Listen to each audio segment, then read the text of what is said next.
Eu quero falar a respeito de posicionamento. Do que, meus irmãos?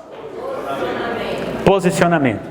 Mas não é aquele posicionamento natural ou carnal, em que simplesmente você acha que pode resolver a sua vida e você tenta resolver de alguma maneira. Não. Hoje eu quero falar de um posicionamento que é você aprender a se posicionar em Deus. Amém, meus irmãos? Amém. É você entender que Deus pode e que Deus quer operar algo na sua vida e você não viver de maneira passiva em relação a isso. Mas você ir para o Senhor para experimentar de fato a intervenção dele na sua vida. Amém, meus irmãos? Então, eu quero compartilhar com você, diga assim comigo, vira para o seu irmão e fala na verdade, diga assim, meu irmão, fala mais alto, irmão, deixa eu ver a cor da sua voz, cutuca ele aí, mexe com ele, fala assim, meu irmão, diga assim, não durma mais com as rãs. Aleluia, eu amo colocar esses títulos em pregações, só para chamar a sua atenção e despertar curiosidade. O título da mensagem é exatamente esse, amém, irmãos? Não durma mais com as rãs. Se você lê Bíblia, você sabe do que eu estou falando. Se você está um pouco aí assim, defasado na sua leitura, até o final você vai entender do que eu estou dizendo. E eu creio, preste atenção, irmãos, que isso que eu estou falando e que eu irei falar ainda para você aqui nessa noite, na verdade ela é uma chave espiritual que pode levar você a desfrutar da herança que você tem em Cristo Jesus, amém?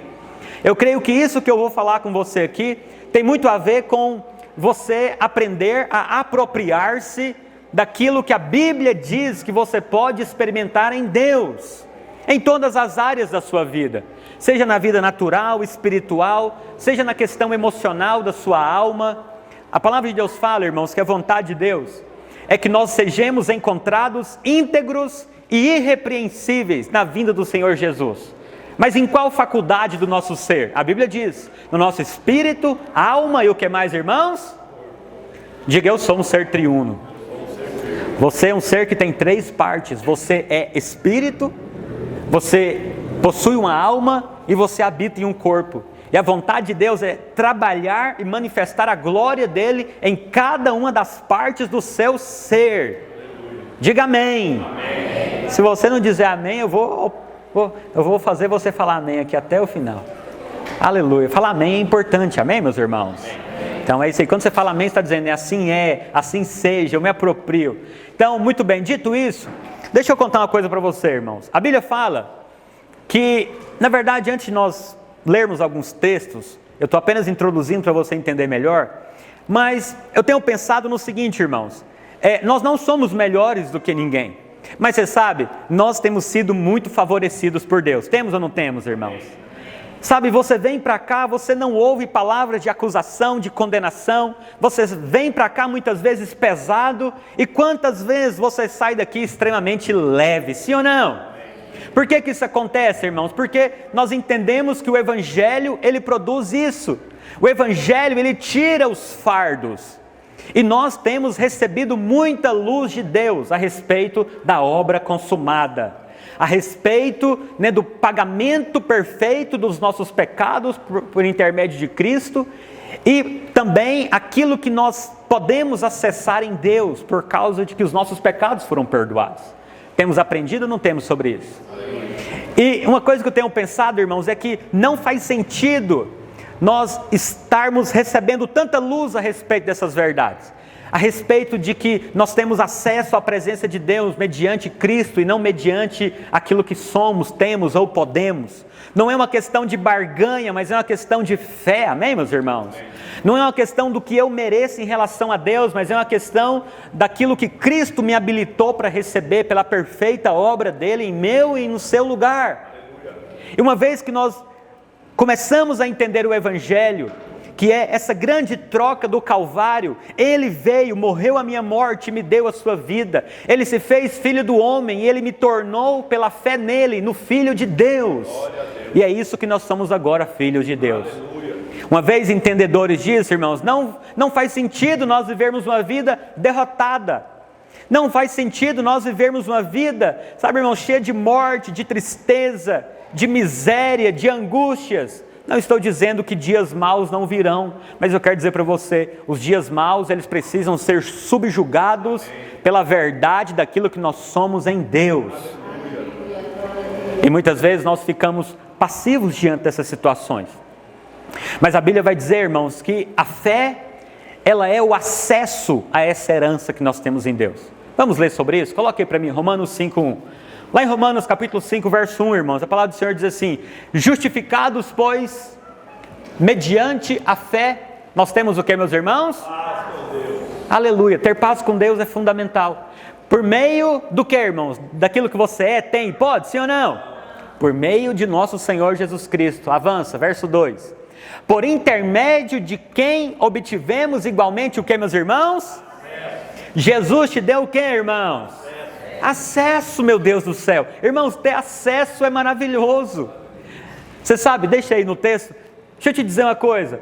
Se vier alguém muito famoso, muito inteligente aqui em Silvânia, com certeza alguém que poderia sim te dar um conselho muito importante ou falar alguma coisa que fosse destravar algo na sua vida, você ia ficar com muita vontade de ter acesso a essa pessoa, sim ou não? Mas a Bíblia está dizendo, meu irmão, que hoje você tem acesso ao próprio Deus. Glória a Deus. Você não precisa de que só alguém ore por você. Não, você pode receber oração, mas olha para cá, meu irmão. Você pode ir pessoalmente à fonte que é o Senhor. Porque através de Cristo você tem acesso. Acesso ao que, irmãos? Acesso pela fé ao que, meus irmãos? A essa graça, na qual estamos firmes e nos gloriamos na esperança da glória de Deus. Diga, eu tenho acesso. Meu irmão, olha para cá, você tem acesso. O que significa ter acesso? É que hoje, por causa de Cristo, por causa do sangue dele derramado em seu favor, hoje Deus te ouve. Hoje as suas orações, elas passam e chegam até o trono do Altíssimo, meu irmão, que é o seu Pai. E por conta disso, eu quero dizer para você, você pode viver uma vida poderosa, porque uma vez que você tem acesso a Deus, irmãos, a Bíblia fala que todos os tesouros da sabedoria e do conhecimento estão ocultas em Cristo, e você tem acesso a isso. Você precisa de conhecimento, você precisa de sabedoria, então pede para o Senhor. Pastor, eu não aguento mais meu marido, eu preciso de sabedoria. Peça ao Senhor sabedoria. Deus vai te dar sabedoria, amém, irmãos? Ele vai te dar sabedoria para você lidar com seu marido, com a sua esposa. Diga amém. Com a sua empresa, com seus funcionários, com o irmão da igreja. Deus, ele dá sabedoria, porque você tem acesso, meu irmão. Tem gente que ele vive correndo atrás de profeta, de alguém que conta alguma coisa para ele. Eu não condeno ninguém, mas eu quero dizer para você, uma vez que você tem revelação, que você tem acesso, meu irmão, você para de correr atrás de homens. Por quê? Para que beber de uma fonte, mais ou menos, se você tem acesso à verdadeira fonte de água viva, que é o Senhor? Não terceirize aquilo que você pode experimentar em Deus, amém, meu irmão? Ele quer falar com você, diga amém. Eu estou fazendo toda essa introdução para dizer para você, meu irmão, que a vontade de Deus é que você entenda pela graça, pela fé, aliás, você tem acesso à graça, ao favor imerecido, e que por causa dessa verdade hoje, Deus, ele espera que você tenha alguns posicionamentos para você experimentar essa vida poderosa que ele diz que você pode viver, que é uma vida em abundância, abundância de vida, de alegria, de encargo, de paixão pela obra, pelo Senhor. Amém, meus irmãos? E aí, lá em Êxodo, agora eu quero te contar por que o título dessa mensagem é não durma mais com as rãs. A palavra de Deus, ela diz que, lá no livro de Êxodo, agora eu vou pedir para você abrir, a palavra de Deus, ela diz, irmãos, que lá em Êxodo 8, o Senhor, ele levanta Moisés para exercer juízo lá no Egito e manifestar as 10 pragas. Quantos se lembram? Amém. Quantas pragas, irmãos? 10. Muito bem. Qual que foi a primeira praga, irmãos? Aleluia. Ele transformou a água do rio Nilo em sangue. Agora, na segunda praga, qual que foi a segunda praga, irmãos? Aleluia. Aleluia. Só quem precisa ler mais a Bíblia, diga amém. A segunda praga foi a praga das rãs. A Bíblia fala que Deus mandou Moisés estender o cajado e que dos rios iriam haver uma infestação de rãs. Quantos aqui gostam de rãs? Dormir com sapo, com rã. Já pensou, irmão, um troço desse? Horroroso. E a Bíblia fala então que Moisés ele fez isso, as rãs apareceram e Faraó ele pediu para os seus magos fazer alguma coisa, eles conseguiram replicar isso, uma coisa assombrosa, porque eles também conseguiram fazer aparecer rãs, mas eles não conseguiram fazer desaparecer. É assim que o diabo faz, irmãos. Ele até consegue fazer os seus milagres, mas acredite, só consegue fazer algo genuíno o Senhor. O Senhor. E a Bíblia fala então que Faraó, vendo aquela situação, ele vai até Moisés e ele pede para Moisés rogar ao Senhor que as rãs sejam removidas. No momento em que ele fala isso para Moisés, Moisés falou para ele: Faraó, é o seguinte, então eu vou te dar a glória, ou seja, digna-te me dizer que dia que as rãs devem ser tiradas. Vamos ler Êxodo capítulo 8, verso 10. Coloque aí para mim por gentileza. Êxodo 8, 10. A Bíblia fala assim, coloca o 9. Só para a gente pegar um pouquinho, volta aí, isso. Falou Moisés a Faraó: digna-te dizer-me. Essa palavra digna significa: eu vou te dar a glória de me dizer quando é que eu hei de rogar por ti, pelos teus oficiais e pelo povo, para que as rãs sejam retiradas de ti. De onde mais, irmão? Das tuas casas, e fique somente no rio. Olha o que Faraó falou, irmãos, avança.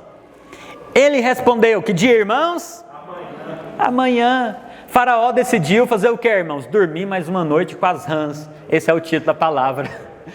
Moisés disse: seja conforme a tua palavra, para que saibais que ninguém há como o Senhor nosso Deus. Você pode dizer amém? Amém. Então, irmãos, é por isso que o título dessa mensagem é: não durma mais com as rãs. O que eu quero falar com você aqui nessa noite, irmãos? Eu quero falar com você a respeito de um espírito que às vezes paira na nossa vida, e que é o espírito de Faraó, que é a mentalidade e é uma atitude de procrastinação, de protelar aquilo que nós podemos ver em Deus. Sabe, irmãos, isso é um grande problema. Veja, no Velho Testamento, o Velho Testamento ele nos ensina por histórias. O Novo Testamento ele nos ensina mais por doutrinas. Tudo isso é precioso.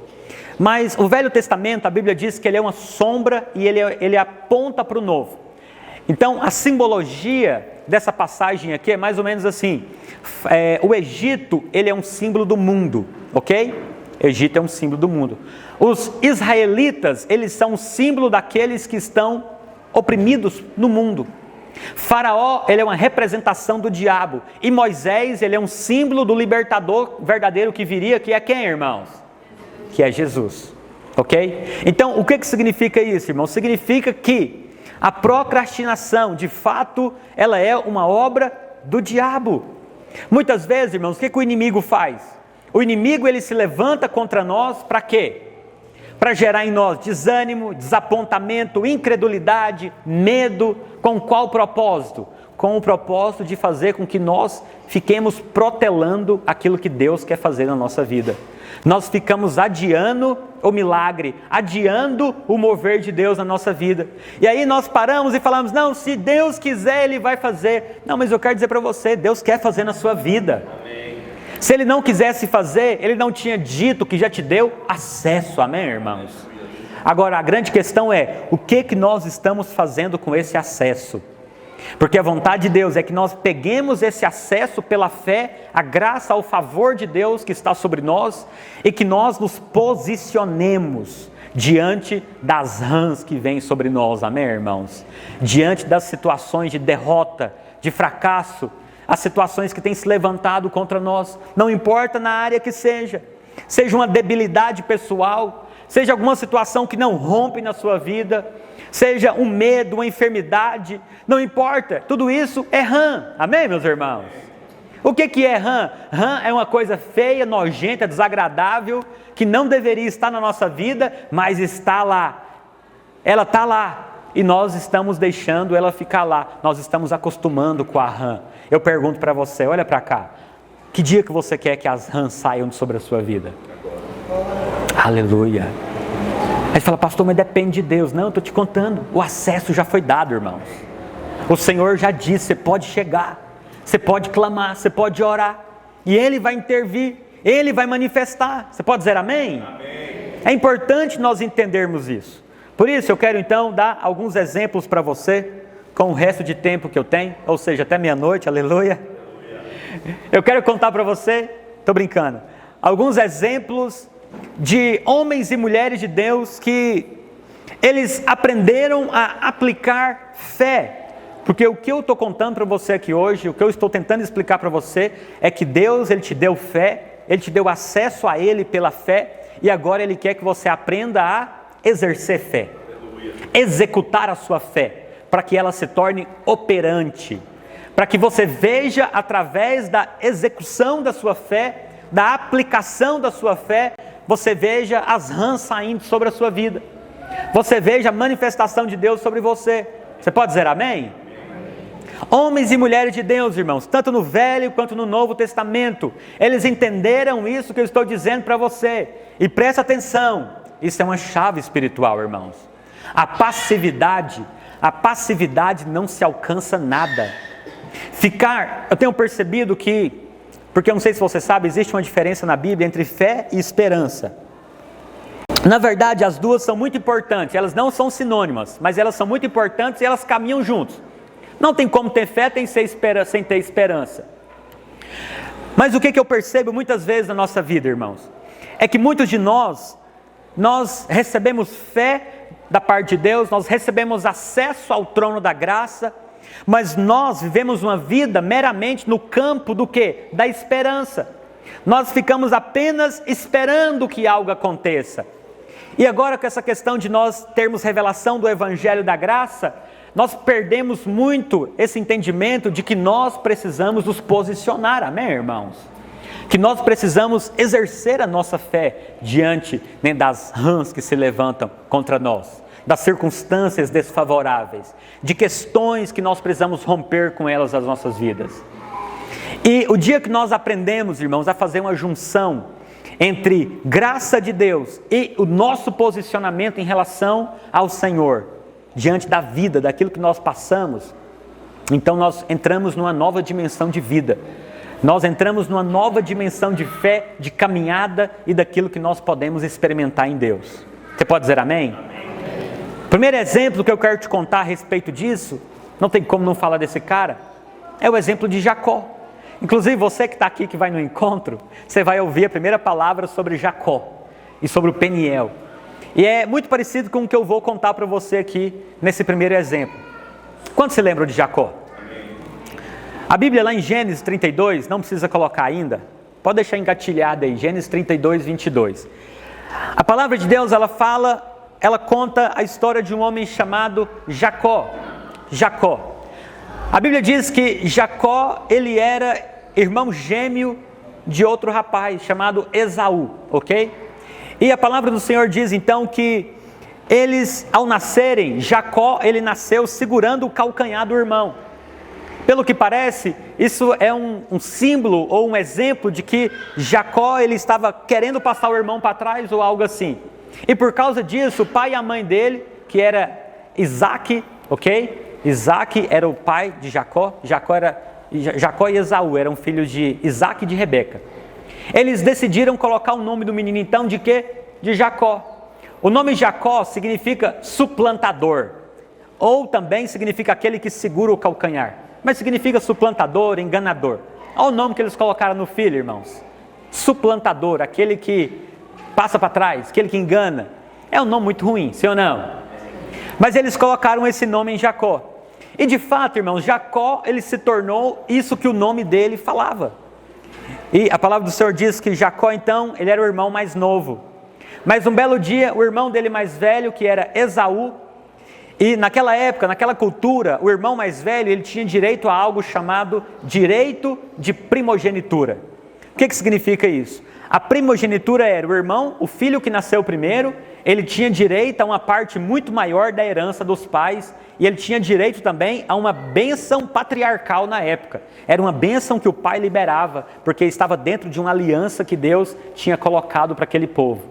E aí um belo dia, a Bíblia fala que Esaú, ele estava cansado, com fome, E Jacó então passou o irmão dele para trás. Jacó propôs para Esaú, vendeu o direito de primogenitura dele em troca de um prato de sopa, em outras palavras. E a Bíblia fala que o irmão dele topou, porque estava morrendo de fome, ou seja, ele aproveitou de um momento de fraqueza do irmão dele. Mais adiante, o pai dele já estava velho, Jacó, não estava vendo direito, e o pai dele falou para o irmão mais velho, Esaú, vai matar uma caça, prepara uma comida saborosa, eu vou comer e eu vou liberar a bênção sobre a sua vida. A mãe de Jacó, Rebeca, junto com Jacó, armaram uma situação, Jacó fingiu que era o irmão, estou resumindo a história para você, e em vez de Jacó abençoar Esaú, Jacó abençoou quem, irmãos?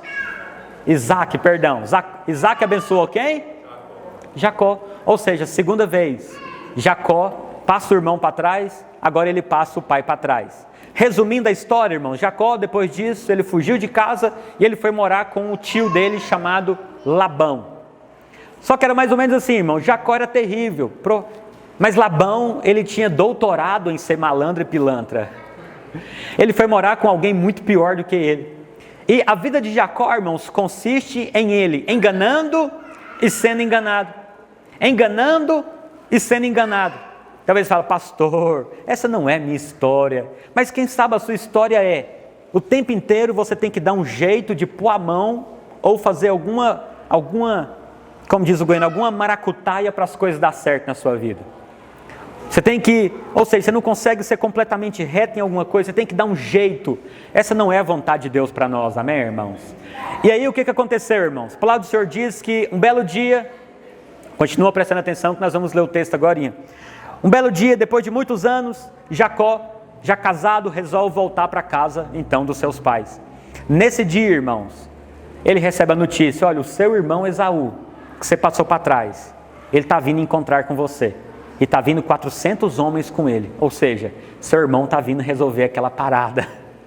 Nesse dia, irmãos, Jacó poderia ter inventado alguma coisa. Ele poderia ter criado algum artifício. Mas você sabe, eu creio, irmãos, que Jacó, ele já estava calejado desse tipo de vida. Eu creio que ele já não queria mais viver dessa maneira. E o que ele fez, irmãos? Vamos ler? Gênesis 32, 22 até o 30. Vamos ler, a Bíblia fala assim. Levantou-se naquela mesma noite, tomou as suas 2 mulheres, naquela época podia, amém, irmãos? Toda vez que eu leio esse texto, eu falo, pastor, mas me conta. Fala, você é louco, uma mulher já é bênção demais, 2 você vai ficar doido, aleluia. Só um é suficiente, amém, irmão? Suas 2 servas, seus 11 filhos e transpôs o val de Jaboque. Tomou-os e fê-los passar o ribeiro, fez passar tudo o que lhe pertencia. Ficando ele só, e lutava com ele um homem até o romper do dia. Deixa lá por enquanto. Esse homem que ele lutava aqui, irmãos, mais adiante nós vamos perceber que ele estava, na verdade, tendo uma experiência com Deus, porque esse homem aqui é uma representação do próprio Deus, é chamado de teofania, é a manifestação do próprio Cristo no Velho Testamento. Então, avança. Vendo este que não podia com ele, tocou-lhe na articulação da coxa, deslocou-se a junta da coxa de Jacó na luta com o homem. Pode ir. Disse este, deixa-me ir, pois já rompeu o dia. Respondeu-lhe Jacó, não te deixarei ir, se não me abençoares.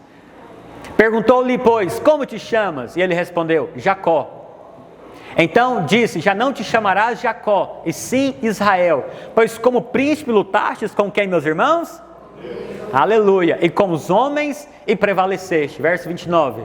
Tornou Jacó, dize, rogo-te, como te chamas? Respondeu ele, por que perguntas pelo meu nome? E o abençoou ali. Verso 30 para concluir. Aquele lugar chamou Jacó, o que, meus irmãos? Peniel, pois disse, vi a Deus face a face, e a minha vida foi o quê?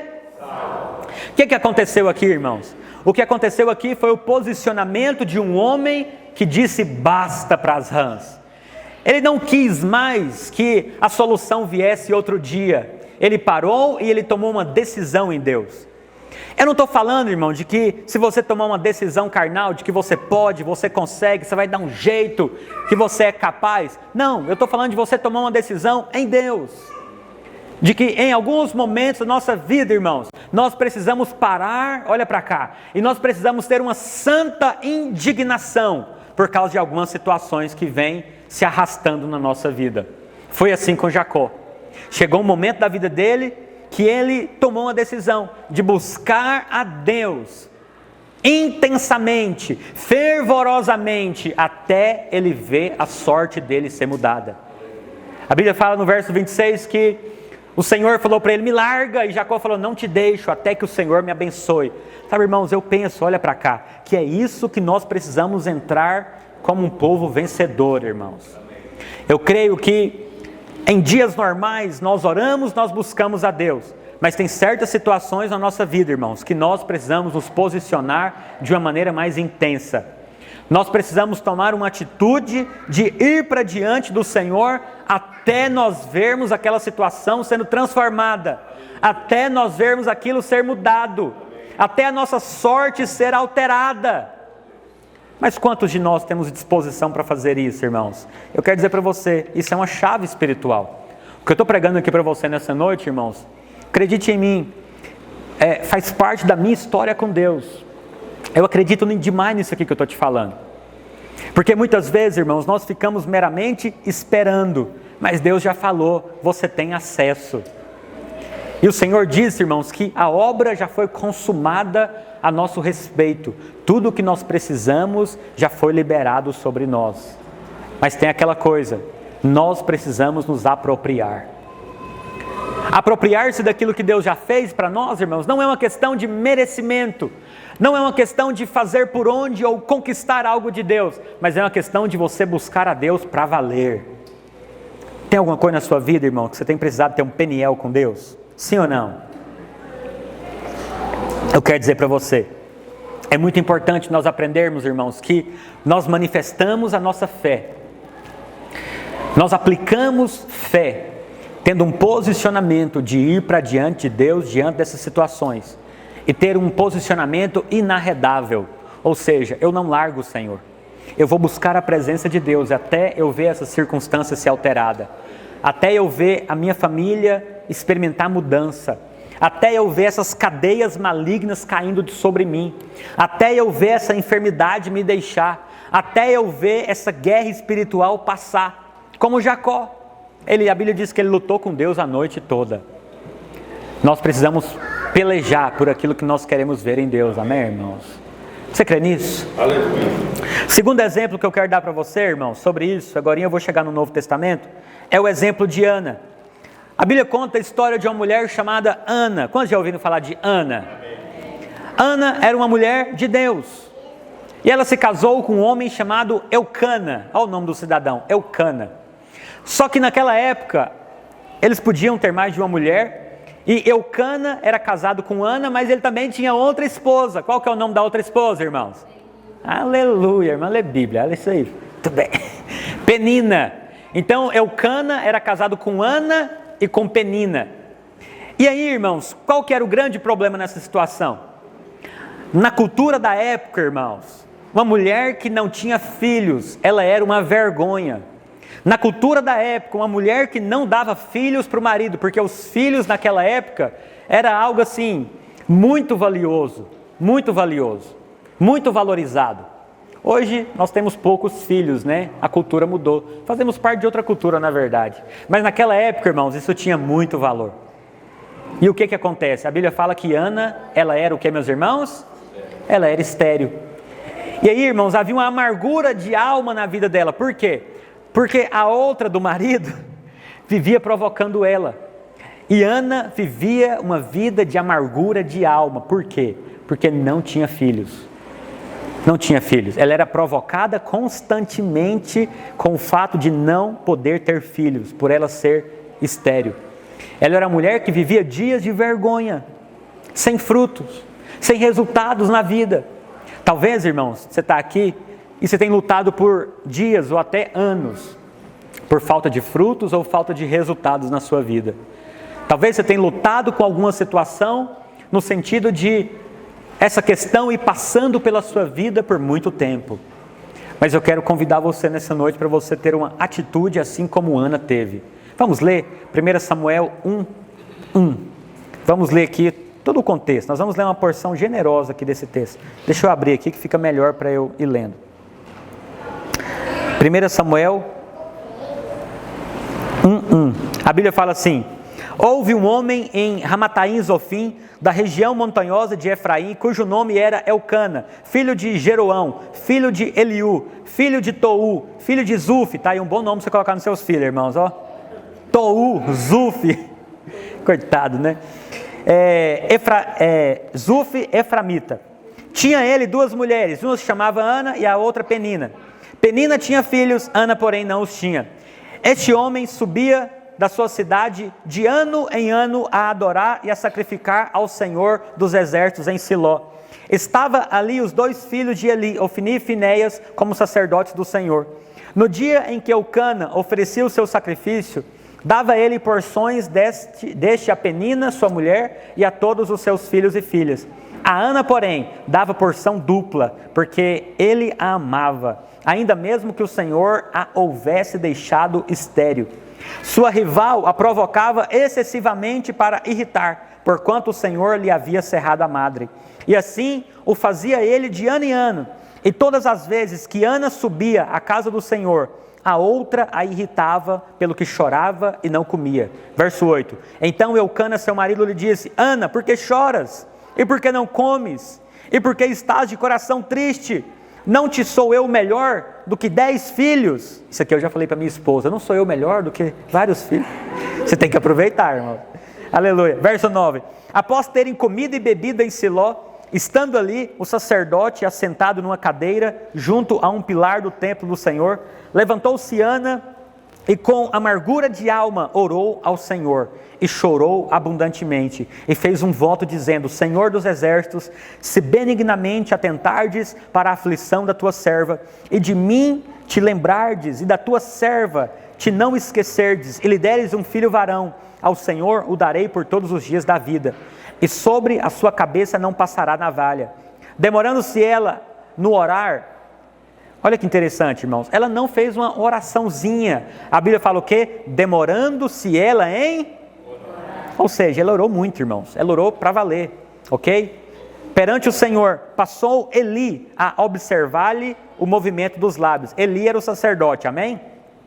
Porquanto Ana só no coração falava, seus lábios se moviam, porém não se lhe ouvia a voz. Por isso Eli a teve por embriagada. Olha o nível de oração de Ana, irmãos. Não é uma oração de alguém que não quer de fato experimentar algo. Você sabe um grande problema nosso, irmãos, que eu tenho pensado, e eu falo por mim, é que às vezes as nossas orações são vazias. Por quê? Porque elas não procedem de um desejo profundo da nossa alma. Muitas vezes nós oramos da boca para fora. Nós até falamos que queremos, mas eu tenho aprendido, irmãos, que o primeiro ponto de uma oração respondida é nós termos de fato um desejo profundo. É quando nós queremos porque queremos. É quando nós já não aceitamos mais dormir mais nenhuma noite com rã nenhuma. É quando nós falamos: Senhor, eu não aceito mais esse tipo de coisa na minha vida, e eu creio que o Senhor vai mudar a minha sorte, eu creio que o Senhor vai me transformar, eu creio porque o Senhor diz que eu tenho acesso, e o Senhor é bom, me ama, pode fazer, e você ora, a ponto, irmão, do seu coração ser tão transbordante que as palavras acabam, vai ficar apenas seus lábios se movimentando como foi com Ana. Isso fala de uma oração profunda da alma, irmãos. Isso é algo muito poderoso, é assim que nós aplicamos fé. Você pode dizer amém? E aí a Bíblia fala: porém Ana respondeu, não, verso 14, ele disse: até quando estarás tu embriagada? Aparta de ti esse vinho. Olha que coisa terrível, irmãos, a mulher orando, buscando de Deus. Esse cara era tão carnal que ele achou que ela estava bêbada. Ela estava orando de uma maneira tão embriagada na presença de Deus que ele falou: você está enchendo a cara, sua louca, você está bêbado aqui, né? E ela falou, porém Ana respondeu: não, meu Senhor. Outra coisa, irmãos, era uma pessoa humilde, porque presta atenção, irmãos, já pensou, você está passando por uma luta enorme na sua vida, uma luta muito grande, tem uma situação assim terrível acontecendo na sua vida, aí você vai na cela do Ronaldo, o sacerdote Ronaldo, você vai na cela dele, chega lá, você chega lá e começa a orar assim, o Ronaldo cutuca você e fala assim: você veio bêbado na célula, rapaz. Se fosse você, o que você falaria? Ah, tá vendo? Ninguém me entende. Esse povo não me ama, não é assim que alguns fazem? Tá vendo? Eu vou embora dessa igreja, porque olha o que esse povo fala de mim. Né? Não, Ana não. Alguém extremamente humilde. Ela falou, não, meu Senhor, eu sou mulher atribulada de espírito. Não bebi nem vinho, nem bebida forte. Ou seja, não bebi vinho, nem uma catuaba, nada. Porém, venho derramando a minha alma perante o Senhor. Diga assim comigo, irmãos, derramando a alma perante o Senhor. Não tenhais, pois, a tua serva por filha de Belial, porque pelo excesso da minha ansiedade e da minha aflição é que tenho falado até agora. Falado o quê, irmãos? Ela tem orado. Então lhe respondeu Eli, vai-te em paz e o Deus de Israel te conceda a petição que lhe fizeste. Amém? Agora, vamos avançar aqui lá para o verso, muito bem, verso 19. A Bíblia fala assim, levantou-se de madrugada e adoraram perante o Senhor, ou seja, depois dessa situação de grande clamor, e voltaram, e chegaram à sua casa a Ramá. Elcana coabitou com Ana, ou seja, tiveram relação, né? Sua mulher. E lembrando-se dela o Senhor, ela concedeu e passado o devido tempo, teve um filho, a que se chamou Samuel, pois dizia, do Senhor o pedi. Irmãos, qual que é o link dessa história de Ana com Jacó? É o denominador comum, é um clamor insistente. É uma oração perseverante de alguém que quer porque quer ver algo da parte de Deus. Não é como o faraó que falou, não, amanhã você tira esse sapo daqui. Não, não. É alguém que fala, Senhor, eu quero experimentar algo diferente na minha vida. Irmãos, eu falo na presença de Deus, quantas vezes eu fiz isso, irmãos? E eu quero dizer para você, nunca deu errado. Quantas vezes eu estava diante de uma situação e eu decidi que eu não ia me acostumar com aquilo. Quantas vezes eu já vi isso na vida de tantas pessoas? Porque, irmãos, Deus é um Deus de milagres, você pode dizer amém? Deus é um Deus que fez e continua fazendo. Hoje nós estamos em um tempo, irmãos, muito mais elevado do que no Velho Testamento, porque estamos debaixo de uma obra perfeita do Filho de Deus que é Cristo. E Ele diz que nós podemos entrar com confiança no Santo dos Santos, que aponta para a presença de Deus. Não faz sentido, irmão, simplesmente nós irmos deixando os dias passando e nos acostumando com uma vida de qualquer maneira, sem nós nos posicionarmos diante de Deus, para vermos algo de fato acontecendo naquelas áreas que estão travadas, paralisadas. Eu tenho descoberto, irmãos, olha aqui para mim, eu estou partindo para o encerramento. Eu tenho descoberto, irmãos, que de fato as promessas de Deus, muitas delas, elas têm um tempo para se consolidar na nossa vida, mas não são todas. Na verdade, eu tenho descoberto que são a minoria delas. Na verdade, tem coisas que o nosso clamor também, ele não tem poder de abreviar nada. Por exemplo, a vinda de Jesus. Você pode clamar o tanto que você quiser. Já foi determinado pelo Pai, soberanamente. Mas acredite, irmãos, o que eu tenho percebido é que as promessas de Deus na nossa vida, muitas coisas que nós não temos vivido, experimentado, não é porque Deus não quer fazer, mas é porque nós não temos clamado como Jacó e como Ana. Nós não temos tido um posicionamento sincero. Por isso o convite que eu tenho para você hoje é, meu irmão, se tem algo que vale a pena você experimentar nessa vida, esses são dias de você ter um novo posicionamento diante da presença de Deus. Não é uma questão de fazer muito, mas é uma questão de não deixar a vida ir passando. Porque acredite, irmãos, eu tenho descoberto também que Deus, Ele valoriza pessoas que têm posicionamentos firmes. Vamos ler isso? Isaías 26:3, olha o que a palavra do Senhor diz, irmãos. A palavra do Senhor diz assim, Isaías 26:3.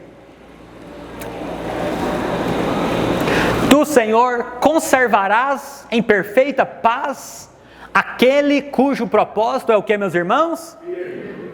Porque Ele confia em Ti. Qual que é um sinal de que nós confiamos no Senhor, irmãos? Posicionamentos firmes em direção a buscar a presença do Senhor. A Bíblia fala que o Senhor vai nos conservar em perfeita paz. A palavra paz aqui no original é shalom. Shalom, e essa palavra tem um significado bem amplo. Não significa apenas estar tranquilo, mas significa até a palavra restauração. Shalom significa restauração. Significa paz, deleite, desfrute. Por isso, irmãos, olha para cá. Muitas vezes, nós somos um povo de garra e de determinação para fazer e experimentar algumas coisas na vida natural. Mas hoje eu estou contando para você aqui o seguinte, olha aqui para mim, que aplicar fé exige de nós também, o que, irmãos? Garra e determinação. Por quê, irmãos? Porque a palavra do Senhor diz lá em Hebreus capítulo 6, queria convidar os irmãos do louvor a subir, para parecer que está acabando. A palavra de Deus, ela diz lá em Hebreus capítulo 11, que pela fé e pela perseverança, os antigos herdaram o que, meus irmãos? As promessas. Diga assim, vamos ler esse texto? Hebreus 6, 11. Hebreus capítulo 6, verso 11. Ainda vou compartilhar algumas coisinhas aqui ainda. A Bíblia fala assim, nós vamos ler do 11 até o 12. A Bíblia fala assim: desejamos, porém, continue cada um de vós mostrando até o fim a mesma, o que, meus irmãos? Diligência. Diligência. Diligência para quê, irmãos? Para a plena certeza da esperança. Avança, verso 12. Para que não vos torneis indolentes. O que é indolente, irmãos? Preguiçosos. Mas imitadores daqueles que, pela fé e pela longanimidade, eles herdaram o que, meus irmãos? Diga assim, fé e perseverança. A palavra longanimidade significa alguém que tem um ânimo longo, ou seja, perseverante. Então, irmãos, presta atenção, fé e perseverança. Fé e perseverança. E muitas vezes a perseverança, irmãos, ela precisa estar atrelada a esse clamor em relação ao Senhor. De você buscar a Deus de todo o seu coração, com tudo que tem em você, para que você veja. Fala, pastor, por que Deus exige isso? Eu não sei, meu irmão. Muitas vezes é porque há resistências espirituais, como mostra no livro de Daniel. Outras vezes esse processo de busca não é porque Deus ele quer oprimir você ou fazer você passar um aperto, mas é o tempo que Ele vai trabalhar algo na sua vida, e se você não desistir, você verá a manifestação do Senhor. Isso é fundamental, irmãos, pela fé e pela longanimidade. Pela fé e pela longanimidade. A Bíblia diz que os antigos herdaram as promessas. É assim que nós vamos herdar também. É preciso, irmãos, ter uma disposição de clamar ao Senhor profundamente. Eu não sei o que você tem vivido nesses dias, olha aqui para mim. Eu não sei o que você tem passado. Talvez você tenha ouvido eu pregar isso e você até se desanima, fala, não, pastor, estou tão sem ânimo para isso. Não, mas você pode falar para o Senhor, falar, pai, eu não consigo me posicionar em nada, estou tão mal, me ajuda a me posicionar, me ajude a buscar o Senhor. Quantas vezes, irmãos, já orei assim, Deus, me ajude porque eu não consigo posicionar para nada. Porque esse princípio, irmãos, de buscar ao Senhor insistentemente, ele se manifesta no Velho e ele passa para o Novo Testamento. A palavra do Senhor diz, não precisa projetar, mas lá em Mateus capítulo 7, verso 7, eu amo esse texto, ele me acompanha por anos, porque na verdade é uma clareza que eu tenho a respeito dessa questão de oração. Mas em Mateus capítulo 7, verso 7, a Bíblia fala, pedir e dar-se-vos-á, buscai e achareis, batei, e abrir-se-vos-á. Pois todo o que pede recebe, o que busca encontra, e aquele que bate a porta será aberta. Aí o Senhor vai falando, aí ele diz, ora, qual que é o pai que se o filho pedir um pão, ele vai dar uma pedra? Ou se o filho pedir um peixe, ele vai dar uma cobra? Aí o Senhor fala o quê? Vós que sois maus, sabem dar bons presentes aos vossos filhos, quanto mais o vosso Pai que está nos céus. O coração de Deus, irmãos, é sempre dar aos filhos, porque Ele é bom. Porque eu que sou mau, eu quero presentear minha filha o tempo inteiro. Eu fico pensando, gente, meu Deus do céu, eu quero dar coisa para ela que ela nem tem noção do que é ainda, não consegue nem brincar, eu já estou pensando em dar para ela. Imagina o Senhor, irmãos. Deus é bom, meu irmão. Mas é preciso pedir, é preciso bater, é preciso buscar. Se eu pegasse aqui, vou ter que fazer com o meu celular. Tinha um celular aqui, ia ser tão mais fácil a ilustração. Não, você não vai querer não, acredite. É que eu ia dar para os irmãos. Eu pegar meu celular, que não vale tanto, mas vale alguma coisa. E se eu falasse assim para o Marcos?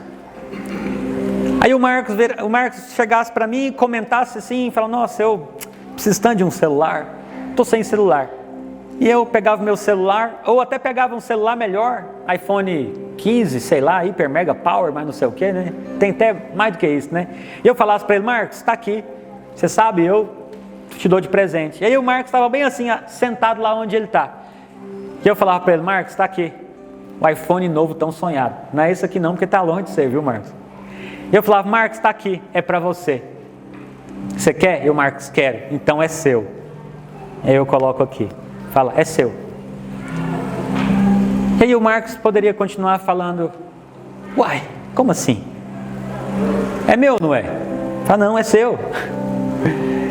Você quer? Não, eu quero. Aí o Marcos ficava lá esperando. O que ele tem que fazer, irmãos? Ele tem que vir aqui e pegar. É por isso que muita gente não experimenta mais de Deus, porque Deus fala, não, é para você, eu tenho. Mas você acha que Deus vai empurrar a goela abaixo? Não vai. Você vai ter que ir até Ele, vai ter que pegar dele. Como que nós pegamos algo da parte de Deus, daquilo que Ele diz que é nosso, irmãos? Pela oração. É quando nós pedimos para Ele. Para o Marcos se apropriar do celular, ele tinha que vir pegar literalmente da minha mão. Mas você sabe, Deus ele não vai entregar algo material exatamente para você. Ele vai fazer acontecer de alguma forma. E a maneira de nós nos apropriarmos é o que, irmãos? É quando nós pedimos, buscamos e batemos. Essa passagem de Mateus 7, ela mostra uma progressividade de como que é buscar ao Senhor. Eu peço, Pai, eu quero experimentar isso. Aí parece que está demorando. Aí eu busco, é um nível mais elevado, um pouco mais de insistência. E aí está demorando, parece que não está acontecendo. Aí eu bato, ou seja, esse é o nível de oração de Jacó e de Ana. É quando eu busco com força, para valer. É quando eu falo, Senhor, eu quero. E aí você acorda à noite, você acorda de manhã para orar, você faz um jejum. Aí alguém olha e fala, você é doido, para que esse negócio de orar desse tanto? Aí você fala, não, fica no seu canto aí que você não sabe o que está acontecendo não. Só fique sabendo que com essa RAM eu não durmo mais, aleluia. A não ser que seja uma Dodge Ram, amém, Marcos? Aí não tem problema, mas fora essa, né? É importante nós entendermos isso, irmãos, porque senão nós nos tornamos passivos.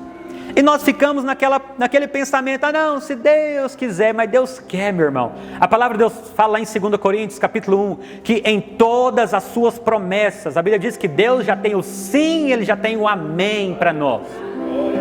Não tenha dúvida de que Deus quer, mas a questão é, você também quer? Porque querer fala de, às vezes, nós termos esse tipo de posicionamento, amém, irmãos?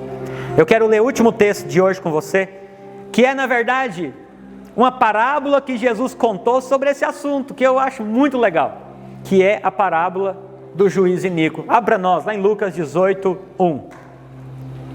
Lucas, capítulo 18, verso 1. A Bíblia fala assim, irmãos, disse-lhe Jesus, quem que falou, irmãos? Aleluia. Disse Jesus uma parábola. O que é uma parábola, irmãos? A parábola é uma ilustração para transmitir uma verdade com mais clareza. Disse-lhe Jesus uma parábola sobre o dever de orar de vez em quando. É isso, irmãos? De orar como, irmãos? E nunca... O que é esmorecer, irmão? Afrouxar as cordas, desanimar, parar. Eu gosto muito de uma charge que tem, que é um quadrinho, que mostra assim um carinha com a picareta, indo furando um buraco em direção a um tesouro. Tem dois.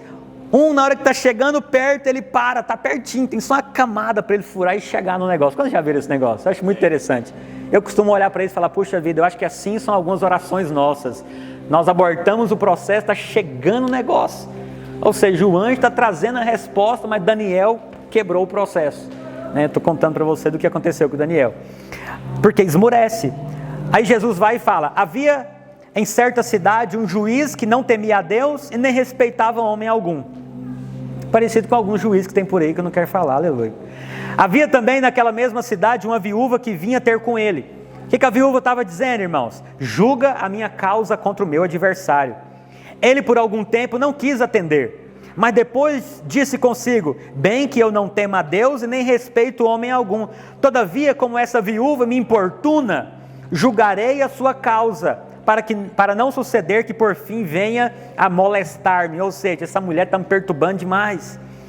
O que mais? Verso 6. Então disse o Senhor: considerai no que diz esse juiz iníquo. Não fará Deus justiça aos seus escolhidos que a Ele clamam? De que maneira, irmãos? Embora pareça-lhe demorado em defendê-los, digo-vos que depressa lhes fará justiça. Contudo, quando vier o Filho do Homem, achará porventura fé na terra? Olha que coisa interessante, irmãos. Essa parábola resume tudo que eu contei para você ter aqui agora. Jesus está falando a respeito de orar sempre e não desanimar. Mas ele não está falando de um tipo de oração, aquela oração do dia bom, não. Ele está falando daquela oração no dia da rã. É a oração no dia do problema, da luta. É a oração daquele que tem uma situação se arrastando por anos e ele fala: agora, no que depender de mim, eu vou buscar a Deus até eu ver a mão dele se manifestar nessa situação. É uma oração insistente. E é muito legal porque essa parábola, o Jesus ele colocou uns padrões aqui. Primeiro ele falou a respeito de orar, ele falou sobre oração insistente, ele falou que Deus ele vai atender a oração insistente, e por último ele terminou perguntando: quando eu voltar, eu vou encontrar fé na terra? Eu acho muito legal isso, irmãos. Por quê? Porque quando Jesus voltar, ele quer encontrar um tipo de fé. Mas qual que é o tipo de fé que Jesus quer encontrar, se nós obedecermos o contexto dessa passagem, irmãos? É um tipo de fé que clama insistentemente. É um tipo de fé que se posiciona em Deus, que busca o Senhor de maneira firme, intensa, até experimentar a presença dEle. É esse tipo de fé que o Senhor está questionando. Será que eu vou encontrar esse tipo de fé quando eu voltar? E é esse tipo de fé, irmãos, que nós precisamos manifestar para nós rompermos com certas situações da nossa vida e para nós vermos coisas mais elevadas acontecendo em todas as áreas daquilo que nós precisamos e queremos ver. Então, eu quero encerrar de fato dizendo para você, irmãos, que tudo aquilo que os nossos olhos contemplam da parte de Deus é para nós. Mas muitas vezes, irmãos, por passividade, por crenças erradas, nós não nos posicionamos apropriadamente. Por isso, eu vim aqui hoje só para ensinar isso para você, meu irmão. É preciso posicionar-se. Você tem alguma luta? Pastor, eu não consigo vencer esse pecado na minha vida, me ajuda. Eu vou apenas contar para você que você tem que buscar o Senhor. É preciso clamar ao Deus. Pastor, eu não consigo resolver minha vida financeira. Parece que eu dou um passo para frente e um passo para trás. Então, meu irmão, pastor, eu não consigo largar de ser inconstante. Então, é preciso você clamar ao Senhor. O que eu consigo fazer é apenas te contar que o Senhor prometeu que Ele vai te ouvir. Aleluia. Que se você não parar, Ele também não te larga. A bênção vai chegar, a resposta vai chegar, a direção vai chegar, a unção que você precisa vai chegar, a sabedoria vai chegar. Mas é preciso às vezes clamar noite e dia.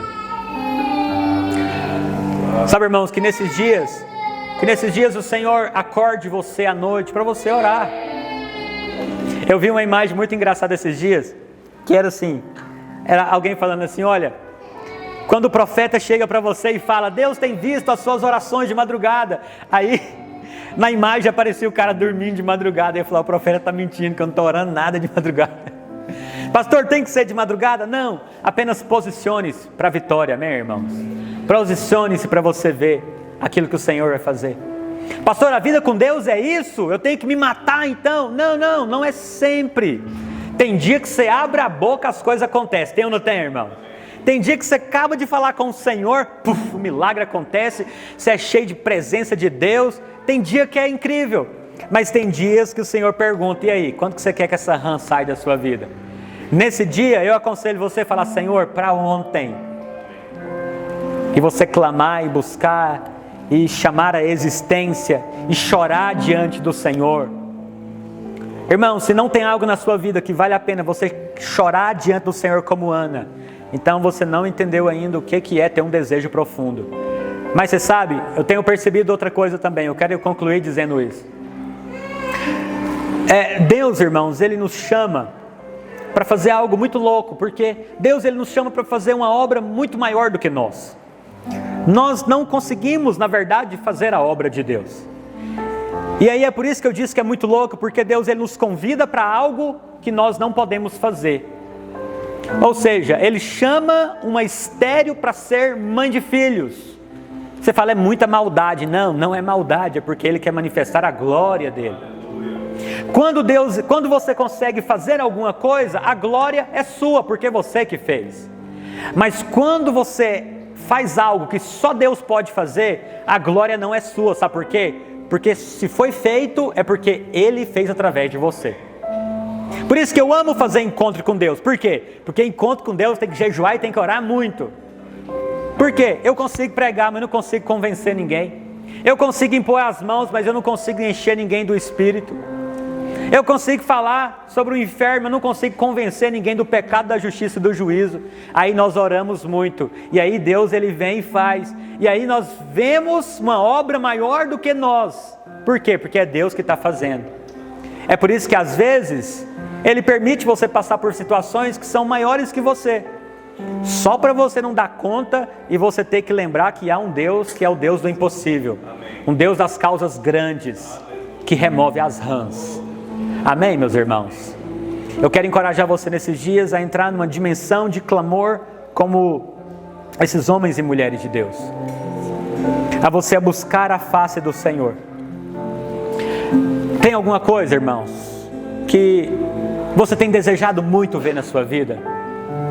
Tem algo que você anseia e isso consome você por dentro? Tem algo que tira o seu sono e você fala, eu preciso ver isso na minha vida. Eu quero dizer para você, o Senhor, Ele quer fazer. Apenas busque por Ele. Amém, meus irmãos? Queria que você se colocasse de pé. Nós vamos fazer isso hoje já, para a glória do Senhor. Feche os seus olhos aonde você está. Eu quero que você traga à memória sonhos grandes que o Senhor já colocou na sua vida. Projetos, coisas elevadas. E eu gostaria que você pedisse ao Senhor para que Ele despertasse um tipo de clamor no seu coração, que consumisse você durante os próximos dias, para que você pudesse clamar a Ele como Jacó, que falou, Senhor, eu não te largo até que o Senhor me abençoe. Ou como Ana, que falou, eu não aceito mais ser um estéril. Talvez você está aqui, você pode dizer, eu não aceito mais que a minha vida continue indo por essa direção. Talvez você entrou aqui hoje e você precisa clamar ao Senhor para que, você sabe, a sua história seja mudada, para que você receba paz, para que você receba direção. Sabe, irmãos, talvez você está me ouvindo e está falando, pastor, então andar com Deus é só então buscar bênção? Ô meu irmão, é claro que não, mas acredite em mim. Se você não ter a sua vida mudada, se você não tiver a sua vida suprida espiritualmente, até naturalmente, como que você vai ser um canal de bênção? Por isso é muito legítimo. Deus, Ele quer curar você nas suas emoções. Deus, Ele quer mudar a sua história, porque depois que você tem a sua vida mudada, você pode ser como Jacó, que foi, depois de ser transformado, irmãos, ele se tornou um grande homem de Deus. Ou como Ana, que depois de experimentar a provisão, o filho que ela queria, ela gerou um dos maiores profetas da Bíblia. Sabe, tem causas na sua vida que tem se arrastado por anos. Coloca a mão no seu coração. Eu quero orar por você. Quem sabe hoje mesmo o Senhor, Ele vai mover as águas paradas da sua alma e vai transformar você.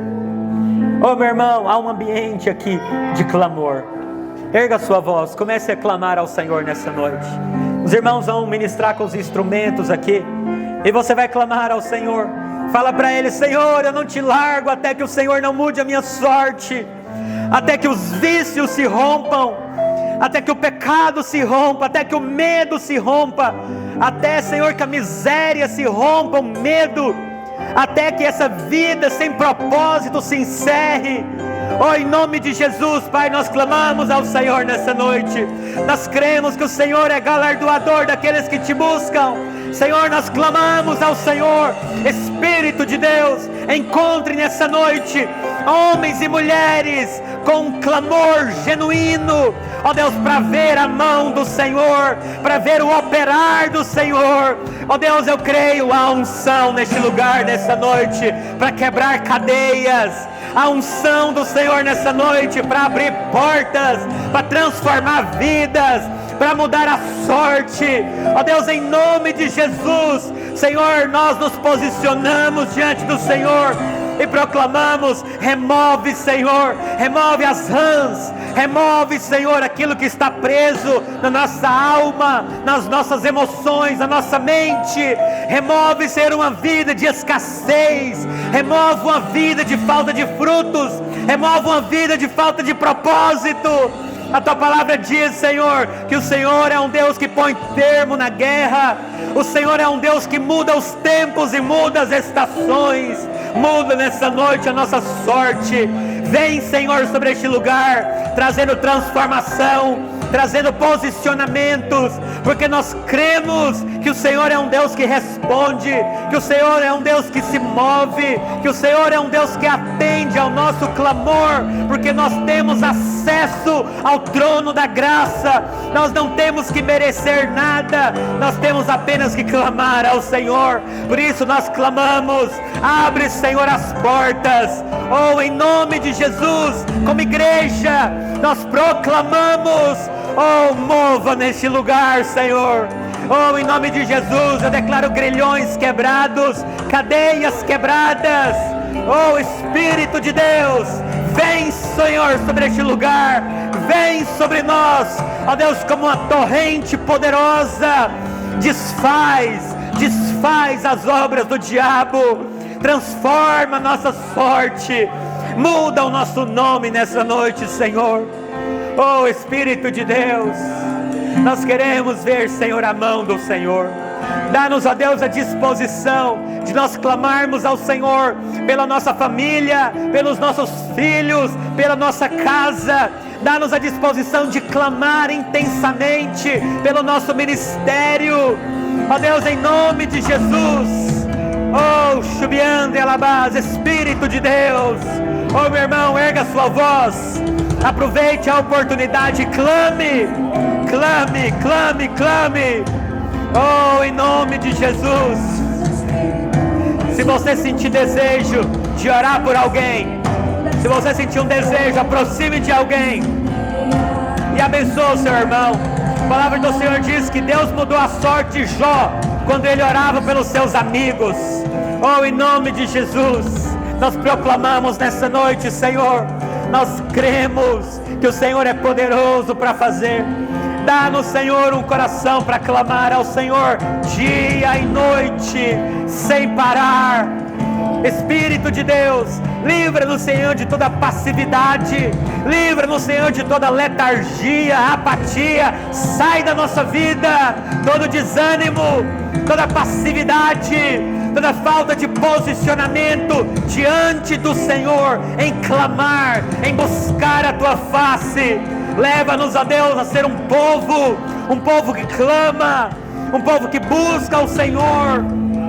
Oh, em nome de Jesus, nós cremos, Senhor, cremos que esses são dias que Jacó serão levantados, cremos que nesses dias serão transformados em Israel, cremos que Anas se levantarão em nosso meio, homens, mulheres, jovens que se posicionam nesse tempo de oportunidade. Cremos, Senhor, que viúvas, ó Deus, como a parábola do juiz iníquo, nós nos levantaremos como aquela viúva que clama, que bate, que busca, porque nós cremos que o Senhor não está com a mão encolhida para que não possa abençoar. Nós cremos, Senhor, que há favor imerecido disponível para nós. Oh, aleluia. Espírito desce como fogo, incendeia, incendeia. Santo Espírito desce como fogo, Santo Espírito desce como fogo, Incendeia, incendeia. Santo Espírito desce como fogo, Santo Espírito desce como fogo. Peça isso. Incendeia.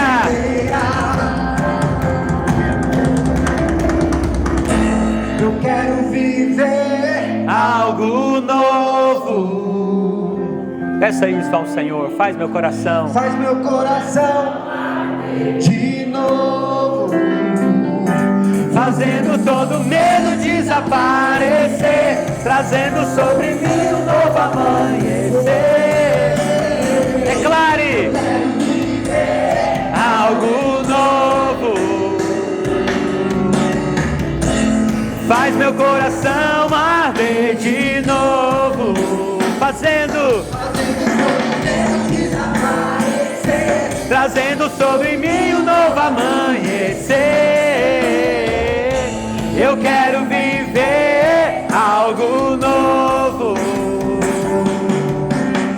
Oh, aleluia. Erga suas mãos para o Senhor nessa noite, meu irmão.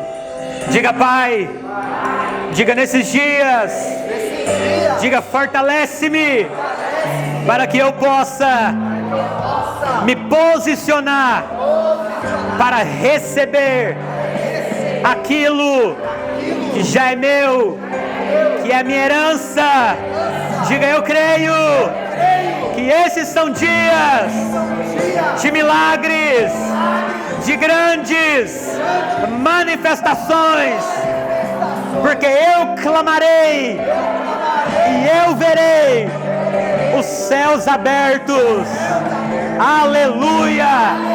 Diga glória a Deus! Aplauda o Senhor bem forte. Aleluia! Aleluia! Aleluia! Glória a Deus, irmãos! Aleluia! Olha para cá, meu irmão. Quero deixar essa última coisa com você. Faz o teste. Faz o teste. Pergunta para o Senhor. Fala, Senhor, eu vou ver se o que o pastor falou é verdade. Eu vou ter alguns posicionamentos em direção a buscar o Senhor de uma forma diferente. Sabe, tem uma frase do mundo que fala assim, ó: se você não faz algo diferente, como você espera experimentar algo novo? É uma frase do mundo, mas em relação a Deus é muito parecido. Nós não temos um buscar diferente, um clamor em determinadas situações, irmãos, né? Como que nós esperamos ver algo diferente? Apenas clame, amém, meu irmão? Busque o Senhor. E depois você vai testemunhar, né, de rãs que foram removidas da sua vida, que por anos estavam lá. E o nome do Senhor vai ser glorificado. Aleluia. Glória a Deus. Estamos encerrados por hoje. Amém? Antes de ir embora, dá um abraço aí em 2, 3, 4, 5, 10 pessoas. Amém? Aleluia. O Senhor te abençoe, que você tenha uma semana poderosa. Aleluia.